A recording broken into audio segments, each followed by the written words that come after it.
बिस्मिल्लाहिर्रहमानिर्रहीम। अस्सलाम वालेकुम डियर स्टूडेंट्स और you all, I hope you will be fine. Dear students, आज हम पढ़ेंगे सआदत हसन मंटो के अफसानों का नौआबादियाती तनाज़ुर में तज्ज़िया। सआदत हसन मंटो 1912 में पैदा हुए और 1955 में इनकी डेथ हो गई। उर्दू के मुमताज़ अफसाना निगार जिन्होंने माशरे के उन गोशों को अपनी तहरीरों में जगह दी जिन्हें आम तौर पर शजरे ममनुआ समझा जाता था। वो कहानी को सादा अंदाज में मगर इसकी हकीकत को तलख़ तरीन शक्ल में पेश करते हैं। मंटो की तहरीरों को अमूमन 3 ज़मरों में तकसीम किया जाता है: तक़सीम हिंद के फ़सादात, माशरे के पसमानदा तबक़ात और जिनसी नफ्सियात। इन्होंने सैकड़ों अफ़साने, खाके और ड्रामे लिखे। इनके चंद मशहूर अफ़साने टोबा टेक सिंह, ठंडा गोश्त, खोल दो, काली शलवार, नया कानून और हतक हैं। मंटो की अफसाना निगारी पर नौआबादियाती असरात। सआदत हसन मंटो के अफसाने महज समाजी बुराइयों की अक्कासी नहीं करते, बल्कि वो बरसगीर में नौआबादियाती दौर के ख़ात्मे, तक़सीम हिंद के अलमी और इसके नतीजे में पैदा होने वाले इंसानी बहरान का गहरा तज्ज़िया भी पेश करते हैं। नौआबादियाती तनाज़ुर में मंटो की तहरीरें उस सियासी और नफ्सियाती शिकस्त व रेख्त को नुमायाँ करती हैं जो बरतानवी राज के रुखसत होने के साथ एक नए जबर की सूरत में उभरी। मंटो के अफसानों का नौआबादियाती और माबद नौआबादियाती तनाज़ुर में गहरा तज्ज़िया झेल के अहम नुकात की रोशनी में दर्ज झैल है। करते हैं। नौआबादियाती विरासत और तक़सीम इंसानियत। बरतानवी राज ने हिंदुस्तान को जाते जाते सिर्फ जोग्राफियाई तौर पर नहीं बांटा, बल्कि एक नफ्सियाती खलीज पैदा कर दी थी जिसने सदियों की हम आहंगी को दुश्मनी में बदल दिया था। मंटो इस अमल को जराही करार देते हैं जो किसी अनाड़ी डॉक्टर ने की हो।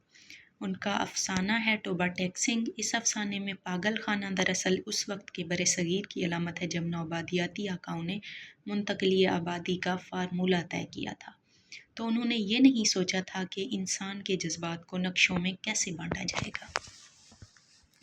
बशंत सिंह, जो कि इस अफसाने का किरदार है, उसकी बेमाना बड़बड़ाहट दरअसल उस नौआबादियाती सियासत के ख़िलाफ़ है जिसकी मंतक किसी आम इंसान या पागल की समझ से बालातर है। बशंत सिंह का चीख कर दोनों मुल्कों की सरहदों के दरमियान अपनी जान देना इन जज्बात की अक्कासी करता है जिसे मट्टी की मोहब्बत कहते हैं। सिनफ़ नाज़ुक और नौआबादियाती तशद्दुद के असरात। नौआबादियाती जंगों और फसादात में औरत का जिस्म हमेशा मैदान जंग बनता है। मंटो ने अपने अफसानों में दिखाया है कि किस तरह नौआबादियाती निज़ाम के ख़ात्मे पर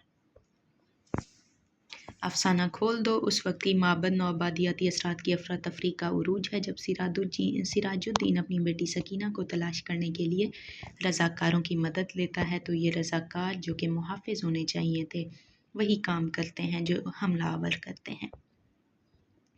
यहाँ मंटो ये पैगाम देते हैं कि बरतानवी जबर के बाद आने वाला मकामी जबर ज़्यादा होलनाक था। यहाँ ये सवाल पैदा होता है कि जब मुल्क का बंटवारा मज़हब की बुनियाद पर हुआ था तो अपने ही मज़हब के लोगों ने ऐसी हरकत क्यों की।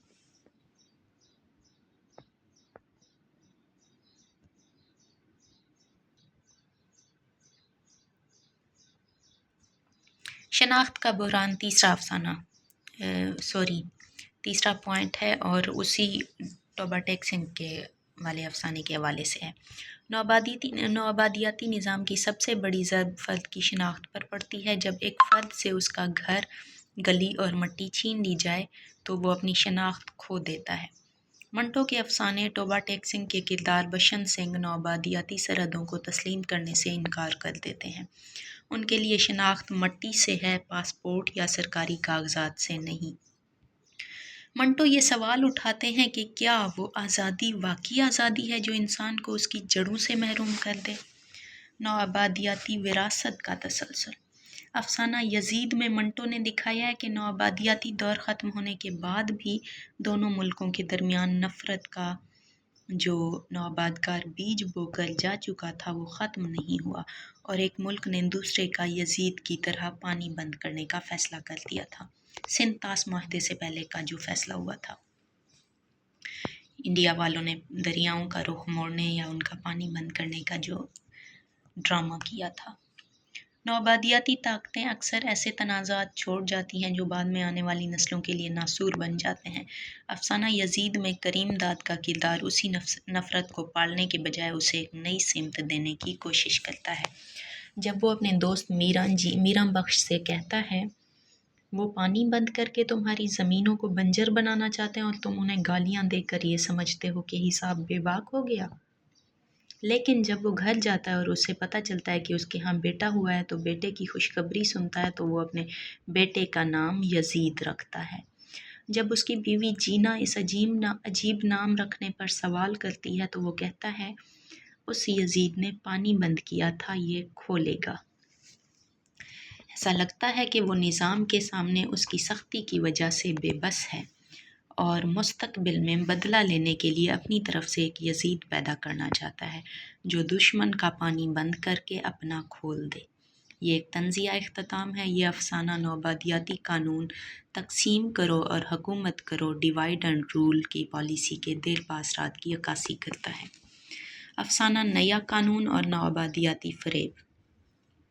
मंटो का एक और अहम अफ़साना नया कानून इस तनाज़ुर में कलीदी हैसियत रखता है। उस्ताद मंगू कोचवान जब इंडिया एक्ट 1935 के नफाज की खबर सुनता है तो उसे लगता है कि अब गोरे सिपाहियों का जबर ख़त्म हो जाएगा।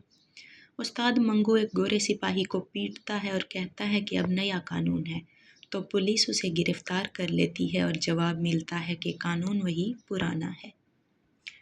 यह मंटो का नौआबादियाती निज़ाम पर सबसे बड़ा तंज़ है कि सिर्फ चेहरे बदलते हैं, कवानीन वही इस्तेहसाली रहते हैं। हासिल मुतालिया। सादात हसन मंटो के फ़न अफ़साना निगारी दरअसल नौआबादियाती और माबद नौआबादियाती जबर का आइनादार है। उनका अफ़सानों में रवैया इंसान दोस्त है। वो किसी एक मुल्क या मज़हब के तर्जमान नहीं हैं, बल्कि वो सिर्फ इंसान के तर्जमान हैं। उनके लिए दुख सरहद के दोनों अतराफ में एक जैसा था। उन्होंने अपनी तहरीरों के ज़रिए सियासी मुनाफ़कत का पर्दा चाक किया और ये साबित किया कि आज़ादी सिर्फ झंडे बदलने का नाम नहीं बल्कि सोच की तब्दीली का नाम है, जो उनके नज़दीक बरे सगीर में नहीं आई थी। उनकी तहरीरों में हमें तारीख़ का मुतबादिल बयानिया मिलता है। सरकारी तारीख़ें फ़तह याबों की कहानियाँ सुनाती हैं, जबकि मंटो ने उन लोगों की तारीख़ लिखी है जो उस नौआबादियाती खेल में कुचल दिए गए थे। मंटो के अफ़साने आज भी इसलिए अहम हैं क्योंकि वो हमें याद दिलाते हैं कि जब तक हम नौआबादियाती ज़हनियत, नफ़रत, जबर और तक़सीम से पीछा नहीं छुड़ाएंगे, तब तक हम हकीकी मानों में आज़ाद नहीं हो सकते। अगर आपको मेरे इन नोट से ज़रा सा भी फ़ायदा हो तो मुझे अपनी दुआओं में लाजमन याद रखिएगा। नेक्स्ट लेक्चर में हम पढ़ेंगे नावल गुलाम बाग का नौआबादियाती तनाज़ुर में तज्ज़िया। Take care. अल्लाह हाफ़िज़।